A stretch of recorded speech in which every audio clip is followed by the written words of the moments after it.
Brought to you by रजनीगंधा। यूं ही नहीं ताज ताज बन जाता है, शिल्पकारों का हुनर और चुनिंदा संगमरमर ताज को नायाब बनाते हैं। कुछ ऐसे ही चुनिंदा जगहों से बस खास ही चुनकर लाता हूँ। कतरे कतरे को मैं हीरे सा परखता हूँ। यूं ही नहीं मैं रजनीगंधा बन जाता हूँ।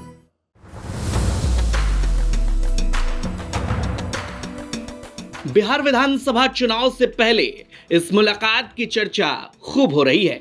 भोजपुरी एक्टर और सिंगर पवन सिंह और उपेंद्र कुशवाहा की ये मुलाकात, इस मुलाकात ने लगभग सारे गिले शिकवे दूर कर दिए।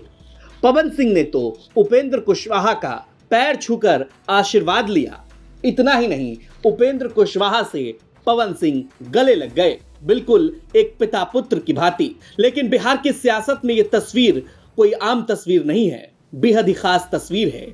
इस तस्वीर के साथ ही भोजपुरी सुपरस्टार पवन सिंह की घर वापसी का भी रास्ता साफ हो गया। राष्ट्रीय लोक मोर्चा के अध्यक्ष और राज्यसभा सांसद उपेंद्र कुशवाहा से पवन सिंह की दिल्ली में मुलाकात हुई और इस मुलाकात ने सारे गिले शिकवे दूर कर दिए। बिहार विधानसभा चुनाव के बीच पवन सिंह और उपेंद्र कुशवाहा की यह तस्वीर बेहद खास इसलिए भी कि एनडीए अब और मजबूती से शाहबाद के क्षेत्र में चुनाव लड़ पाएगा। उपेंद्र कुशवाहा बड़े नेता हैं, लेकिन 2024 के लोकसभा चुनाव में उपेंद्र कुशवाहा की हार का एक बड़ा कारण पवन सिंह भी बने थे। पवन सिंह ने निर्दलीय चुनाव लड़ा, जिस वजह से कुशवाहा की हार हो गई थी। कुशवाहा नाराज चल रहे थे, लिहाजा भारतीय जनता पार्टी ने बिहार विधानसभा चुनाव से पहले उपेंद्र कुशवाहा और पवन सिंह की मुलाकात सेट कर इस बात की तरफ इशारा कर दिया कि पार्टी कोई भी कोर कसर विधानसभा चुनाव में नहीं छोड़ना चाहती। शाहबाद के इलाके में एनडीए का प्रदर्शन बेहतर रहा। पवन सिंह का घर आरा जिला पड़ता है। उपेंद्र कुशवाहा समाज के भी बड़े नेता हैं। ऐसे में दोनों के कॉम्बिनेशन से बीजेपी शाहबाद के इलाके में इस बार कोई कोर कसर नहीं छोड़ना चाहती है। लिहाजा इस मुलाकात के बाद से ये तो साफ है कि पवन सिंह और उपेंद्र कुशवाहा अब एक दूसरे के साथ मंच भी साझा करते नजर आएंगे। क्या बातें हुई पवन जी बीजेपी में है, बीजेपी में रहेंगे।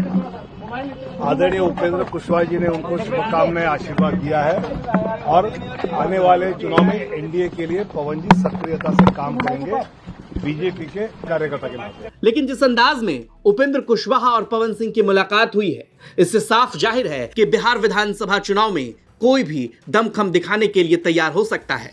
चर्चा पवन सिंह के चुनाव लड़ने को लेकर के भी है कि क्या पवन सिंह जो लोकसभा चुनाव में निर्दलीय लड़कर हार गए थे, क्या इस बार बिहार विधानसभा का चुनाव लड़ेंगे? और बिहार विधानसभा का चुनाव अगर वो लड़ते हैं तो क्या उपेंद्र कुशवाहा का उन्हें साथ मिलेगा? शाहबाद के क्षेत्र में कुशवाहा समाज के वोटर की अच्छी खासी संख्या है। पवन सिंह खुद राजपूत समाज से आते हैं। ऐसे में दोनों के कॉम्बिनेशन से क्या पवन सिंह के लिए रास्ता खुलेगा, ये देखना दिलचस्प होगा। बहरहाल इस तस्वीर को देखकर तो ये कहा ही जा सकता है कि राजनीति में कोई भी स्थायी दोस्त और दुश्मन नहीं होता। ब्यूरो रिपोर्ट, बिहार तक।